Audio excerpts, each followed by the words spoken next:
বিবেকানন্দের উত্তরণ ঘটেছিল, সেখানে দাঁড়িয়ে যুব সমাজকে কোনো বার্তা দেবার মতো ধৃষ্টতা বা উদ্ধত্ত কোনোটাই আমার নেই।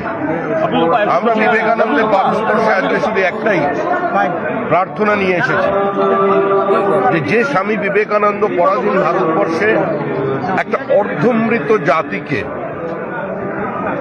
পুনর্জাগরণের পথ দেখিয়েছিলেন, যিনি ভারতীয় অস্মিতা, ভারতীয় সংস্কৃতি, ভারতীয় প্রাচীন ঐতিহ্যশালী একটা জ্ঞানের বহমানতাকে পৃথিবীর সামনে তুলে ধরেছিলেন। আজকে সেই কলকাতা, সেই সিমলা স্ট্রিট, সেখানের রাস্তায় প্রাণ পাতলে দেখা যাচ্ছে কলকাতা কষ্ট পাচ্ছে, কলকাতাও কষ্ট পেতে পারে। রামকৃষ্ণ পরমহংসদেবের সামাজিক বহুত্ববাদ, যা ভারতীয় সংস্কৃতি বা ঔপনিষদিক চিন্তাধারার প্রতিধ্বনি, আজকে সেই পশ্চিমবঙ্গে মানুষের মত প্রকাশের অধিকারগুলো বাজেয়াপ্ত হয়েছে, প্রত্যেকটি মৌলিক অধিকার পদদলিত হয়েছে, মেধা পরাজিত হয়ে গেছে সীমাহীন দুর্নীতির কাছে। এই আধিপত্যবাদের বিরুদ্ধে, এই প্রতি ক্ষেত্রে রাজনৈতিক হস্তক্ষেপ, একাধিপত্য প্রতিষ্ঠা, সংবিধানকে খুন করার যে প্রচেষ্টা চলেছে, আজকে তার বাইরে বেরিয়ে আসতে হবে। স্বামী বিবেকানন্দ বলেছেন, গর্ব করে বলো আমি হিন্দু। আজকে সেটাই চ্যালেঞ্জ হচ্ছে রাজ্যে। এই হিন্দু তো কোনো ধর্ম নয়, এই হিন্দু একটা নির্দিষ্ট সাংস্কৃতিক জাতীয়তাবাদ।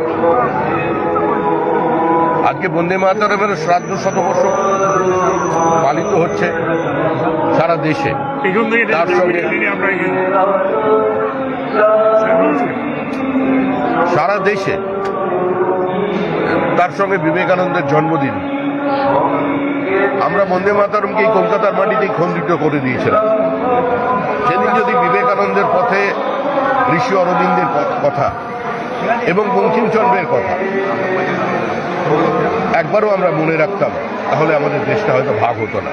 আজকে পুনরায় আমাদের সমাজ, আমাদের মেধা, আমাদের অধিকার, আমাদের কর্মসংস্থানের দাবি আজকে প্রশ্নচিহ্নের মুখে।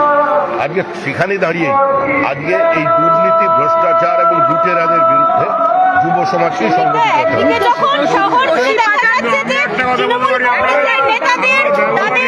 ছবি দিয়ে পোস্টার, অভিষেক বন্দ্যোপাধ্যায়ের ছবি দিয়ে পোস্টার। বিবেকানন্দ কোথাও কি হারিয়ে গেলেন? অভিষেক বন্দ্যোপাধ্যায় ওপরে চলে এলেন। তৃণমূল কংগ্রেসের একাধিক সর্বত্র পোস্টার দেখতে পাওয়া যাচ্ছে। না, এটা দেখুন, তৃণমূল কংগ্রেস যাকে যেভাবে দেখে, কেউ যদি ভালোবেসে স্বামী বিবেকানন্দের মধ্যে কাউকে দেখতে পায় বা বিবেকানন্দের সমতুল্য করতে পারে, তো আমারই চেতনারই রঙে চুনি উঠলো রাঙা হয়ে, কেউ বিবেকানন্দ হয়ে গেলেন। আগে একজন মা শারদাও হয়েছিলেন। কিন্তু আপনাদের দলীয় যে পতাকা বা দলীয় গেরুয়া যে ধ্বজ, বিবেকানন্দের নাম দেওয়া যে পোস্টার, সেগুলো ফেলে দেওয়া হয়েছে বলে আপনাদের দলের কার্যকর্তারাই সকাল থেকে অভিযোগ করলেন। এটাই তো স্বাভাবিক, এটাই তো হবে। এর থেকেই মুক্তি চাইবার জন্যই তো বিবেকানন্দের কাছে প্রার্থনা জানাতে এসেছি। বিবেকানন্দকে নিয়েও যে রাজনীতি করা যায়, বিবেকানন্দের জন্মদিনে তাকে প্রণাম করবার জন্যও কারোর অনুমতি নিতে হয়, এটা তো আগে ছিল না, এখন শুরু হয়েছে। শশী পাজা, তো কি মনে হয় সকাল থেকে যে তরজাটা চলছে সেটা নিষ্পত্তি করলেন? এটাই আপনার রণকৌশল?